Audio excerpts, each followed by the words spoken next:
रहस्यों से भरी सरस्वती नदी को लेकर हरियाणा और हिमाचल सरकार की ओर से पहलकदमी की गई है।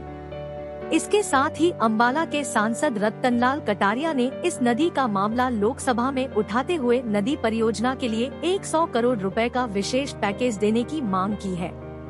हरियाणा सरकार की ओर से भी 20 से 23 फरवरी तक होने वाले बजट सेशन के दौरान हरियाणा के आम बजट में सरस्वती नदी खोज परियोजना के लिए बजट का प्रावधान किया जा सकता है।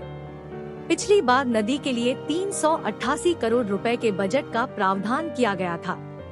इस नदी को फिर से धरा पर लाने के लिए नासा, इसरो, हरियाणा सरस्वती शोध संस्थान, तेल एवं प्राकृतिक गैस निगम, हरियाणा सरस्वती हेरिटेज बोर्ड ने सरस्वती को धरा पर लाने को लेकर पिछले कुछ समय में गहन शोध किया है।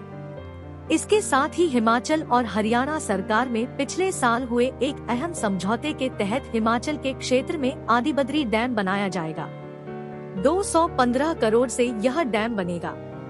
इसके साथ ही एक झील बनेगी।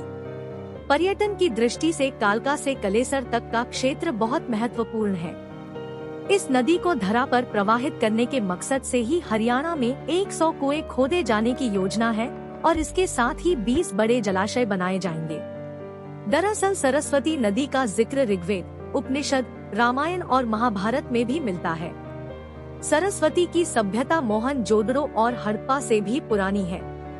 अंग्रेजी विद्वान माइकल डेनिनो ने अपनी पुस्तक the last river on trails में भी सरस्वती नदी के बारे में विस्तार से उल्लेख किया है। डेनिनो के शोध के अनुसार सरस्वती नदी से पहाड़ों से निचले इलाकों में बहती थी। 4000 ईसा पूर्व यह सूखने लगी और 2000 ईसा पूर्व विलुप्त हो गई। इस नदी का उद्गम स्थल हिमालय की पहाड़ियों से थोड़ा नीचे हरियाणा के यमुनानगर के आदिबद्री से माना जाता है। शिवालिक की पहाड़ियों से हरियाणा के यमुनानगर से यह उत्तरी राजस्थान में प्रवेश करती है।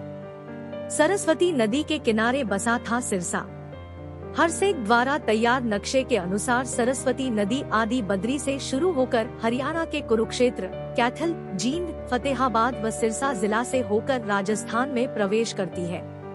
इसी संभावनाओं को तलाशने के लिए प्रदेश में सरस्वती नदी के पुनर्जन्म पर कार्य शुरू हुआ।